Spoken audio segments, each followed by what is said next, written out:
एक बार ऐसा होता है कि एक सन्यासी होते हैं, किसी गांव में गए होते हैं और उनका प्रवचन चल रहा होता है। तो राम की महिमा का गुणगान करते हैं, राम की महिमा के बारे में बताते हैं। 3 दिन का कथा होता है। तीसरे दिन फिर वो सन्यासी बोलते हैं कि ठीक है, आप लोगों ने कथा सुना, अब आप लोगों को गुरु दक्षिणा देनी है। आप लोगों ने जो मेरे से सुना उसके लिए आपको गुरु दक्षिणा देनी है।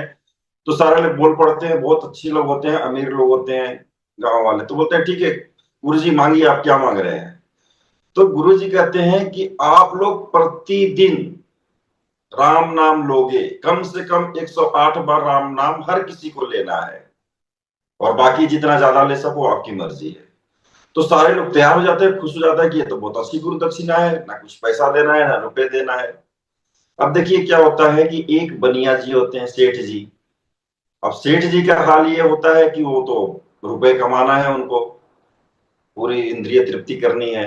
वो गुरु जी के पास जाते हैं, अकेले बोलते हैं कि महाराज सबके सामने तो मैंने बोल दिया, लेकिन मेरे से संभव नहीं है ये। तो बोले क्यों क्यों संभव नहीं है। बोले सुबह 10 बजे से लेकर के रात को 12 बजे तक मैं सिर्फ और सिर्फ रुपए कमाता हूँ, और मेरे को बिल्कुल टाइम नहीं है। बोले वो भी तो टाइम होगा, इसके बीच में कभी तो टाइम। अरे नहीं महाराज, एक बार दुकान में बैठ गया तो मतलब खाना खाने का भी कई बार टाइम नहीं मिलता है, तो मैं कैसे करूंगा। तो बोला अच्छा ठीक है, 10 से रात को 12 बजे हो गए, उसके बाद क्या करते हैं। तो उसके बाद महाराज 12 बजे आकर आता हूँ, तो फिर उसके बाद मैं सोता हूँ, फिर सुबह उठता हूँ, अपना फ्रेश होता हूँ।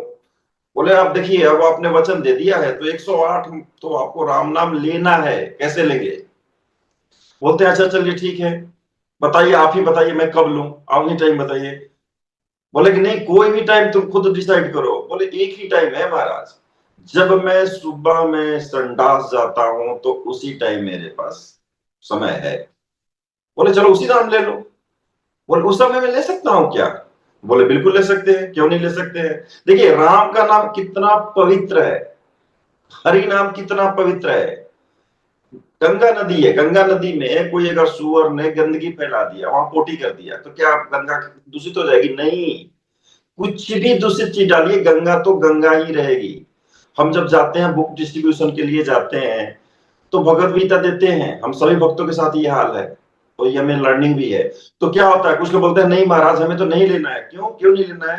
तो नहीं प्रभु जी, ऐसा है कि ये तो शुद्ध है, और मैं देखिए मांस खाता हूँ और जुआ खेलता हूँ और सारे कुकर्म करता हूँ, तो मैं नहीं रख सकता। तो हम बोलते हैं कि ये इसीलिए तो बना है, आप ही के लिए बना है, आपके लोगों जैसे ही बना है। एक बार आप छुओ तो सही, एक बार छुओगे आपको ये सारी चीजें अपने आप छू जाएगी, छूट जाएगी, सारी चीजें छूट जाएगी। आप एक बार टच तो करो। तो इस तरह से हम बताते हैं। तो राम का नाम इतना इतना शुद्ध है कि कहीं भी ले सकते हैं, संडास में भी ले सकते हैं। तो बोले ठीक है मैं ये कर लूंगा। अब वो जाते हैं अपने संडास में बैठते हैं। संडास में बैठने के बाद में पहले क्या होता था कि बाहर जाना होता है, अपना लोटा लेके जाते हैं, बाहर जंगल में जाते हैं, बैठते हैं। बैठते हैं तो उंगली पे आप बोलेंगे माला नहीं टच करना, आप ऐसे नाम ले सकते हैं, माला टच नहीं करना। तो बैठते हैं, उसके बाद राम राम राम राम शुरू करते हैं कि 108 तो मुझे काउंट करना है, उंगली पे काउंट कर रहे हैं और राम का नाम ले रहे होते हैं। देखिए क्या नजारा है। और जैसे ही राम का नाम ले रहे होते हैं तो क्या होता है, देखिए राम का जब हम नाम लेते हैं तो जीवा पर हमारा क्या होता है, अयोध्या नगरी साकेत धाम आता है, और राम हमारे साक्षात सामने होते हैं। कितना बढ़िया चैतन्य महाप्रभु जी ने हमें मंत्र दिया है, हरे कृष्ण कृष्ण कृष्ण हरे हरे, हरे राम राम राम हरे हरे। हरे जब हम बोलते हैं तो क्या होता है, श्रीमती राधा रानी सामने आती है। कृष्ण बोलते हैं तो क्या होता है, कृष्ण जी आते हैं। हरे कृष्ण, फिर बोलते हैं हरे कृष्ण, कृष्ण कृष्ण हरे हरे, हरे कृष्ण। तो ये क्या हो रहा है कि दोनों लोगों का रास लीला हो रहा है, सोचिए। हरे कृष्ण मिल रहे हैं, फिर अलग, हरे हरे दोनों अलग अलग हो रहे हैं। तो यहाँ पर पूरा रास लीला होता है जब हम बोलते हैं। तो जीवा पर क्या होता है, पूरा वृंदावन धाम होता है, और राधा और कृष्ण हमारे सामने होते हैं। ये नाम का महत्व है। तो जब यहाँ पे फिर हम कहानी पे आते हैं, जब वो राम राम बोल रहे होते हैं तो साक्षात साकेत धाम उनके जीवा पर, और श्री रामचंद्र जी सामने होते हैं। उधर से आ रहे होते हैं हनुमान जी। हनुमान जी जब आ रहे होते हैं तो सुनते हैं, बोलता अरे कितना बड़ा कोई भक्त है, सुबह सुबह नाम ले रहा है, ये तो कमाल हो गया। तो नजदीक जाके देखते हैं, बोलते हैं अरे ये संडास कर रहा है, और ये आदमी दूषित आदमी और भगवान का नाम ले रहे हैं। आज तो मैं बताता हूँ। अपने पैर उठाते हैं मारने के लिए। अब हनुमान जी का पैर जिस चट्टान पे पैर रखते थे चट्टान धंस जाता था। जब उनको समुद्र के पार छलांग लगानी थी तो क्या होता है, जब लंका दहन किए थे तो छलांग लगाने के लिए थोड़ा सा जोर लगाना होता है, जिस चट्टान पे पैर रखते हैं तो वही धंस जाता है, छलांग लगा नहीं पाते हैं। लास्ट में एक चट्टान के सामने आकर गिड़गिड़ाते हैं, बस 1 सेकंड के लिए तुम टिके रहना, मैं तो जंप लगा लूंगा, उसके बाद कर लेना। वैसा पैर है हनुमान जी का, भारी भरकम पैर है। और उस पैर से खींच करके सेठ को एक पैर मारते हैं, जोर से मारते हैं। दुष्ट कहीं का, मेरे प्रभु का नाम, मेरे श्री रामचंद्र जी का नाम, और तुम इसने गंदे जुबान से संडास करते हो लोगे। उसका क्या होता है, सेठ जी बैठे रहते हैं और कोई फर्क नहीं पड़ता, राम राम राम राम काउंटिंग उनकी चालू होती है। हनुमान जी को आश्चर्य वो होता है, बोलते अरे ये क्या हो गया, मेरे पर ये झेल गया। तुरंत तो वहां से उनके मन में शंका सदैव होती है, तुरंत वहां जाते हैं, भगवान के पास जाते हैं, भगवान से मिलते हैं, बोलते अरे हनुमान कैसे हो, बहुत दिन बाद आना हुआ। बस प्रभु आपकी कृपा चाहिए। हाँ बताओ क्या है, कैसे। अरे प्रभु मुझे एक बात बतानी थी। बोले अरे बात ये तो बाद में बताना, पहले ये तेल रखा हो मेरे कमर में मल दो।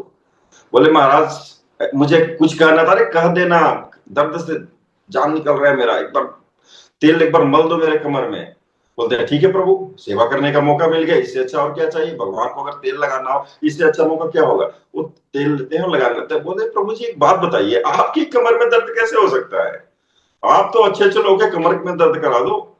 रावण जो था जब चलता था तो धरती हिलती थी, इतना भारी भरकम, उसको तो आपने यूं मार दिया। आपके कमर में दर्द हो कैसे सकता है, 14 वर्ष तक आप वन में रहे हैं, और आप क्या है नीचे सोते थे, कोई बिस्तर नहीं था, कुछ नहीं था, कैसे हो सकता है। बोले अब छोड़ दो, क्या बोलो हनुमान। तो नहीं नहीं बताइए।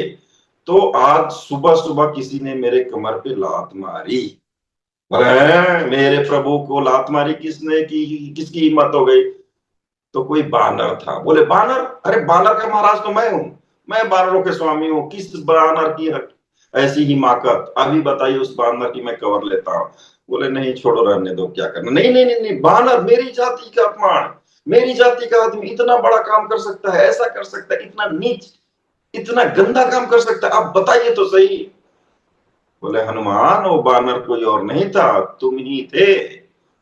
जब मेरा भक्त वहां पर राम का नाम लेता था तो मैं उसको आलिंगन किए हुए था। जब भी हम भगवान का नाम लेते हैं भगवान का आलिंगन होता है, और इसी आलिंगन में था, और तुमने लात मारी तो उसका लात तो मुझे ही लगेगा, जब उसको मैंने आलिंगन कर रखा है। तो हनुमान जी की आंखें खुल जाती है, बोले महाराज बहुत बड़ी गलती हो गई, और अब मैं ऐसी गलती नहीं होगी। बोले जहां कहीं भी प्रभु का नाम होता है वहां पर होते हैं। तो जो हमें महामंत्र मिला है उसको जापा करने के लिए बताया जाता है, आप इसको साधारण मत समझिए। साक्षात राधा कृष्ण हमारे सामने है, पूरा गोलोक धाम हमारे जीवा पे वास करती है।